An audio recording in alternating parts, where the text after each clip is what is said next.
number 11. Ing mata sa buntag manilig magmap sa salog, magluto og pamahaw, pagkahuman og luto magpakaon sa mga anak, pagkahuman magpaligo kay para humot inig eskwela, pagkahuman maghatod sa eskwelahan, inig abot sa balay manghugas og plato, pagkahuman manglaba, pagkahuman og laba magrelax gamay tanaw og TV kunit og cellphone, tapos magdungag na pud para paniuto niya.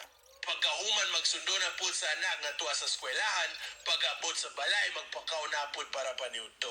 Pagkahuman magpatulog na pud sa mga bata, pag makatulog na balikan na pud ang hugason nga plato, unya pagkahapon na pud magdungag na pud para panihapon. Kana tanadli na mahuman kadadlaw gyud na balik-balik nga trabahon. Maon ang dilig yun lalim ang trabaho sa inahan nga mabilin sa balay. Ay, ganito green, dito pa. May iyang kondro. Iyang...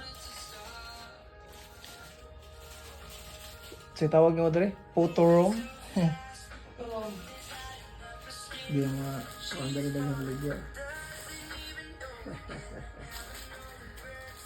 Pag business na guys.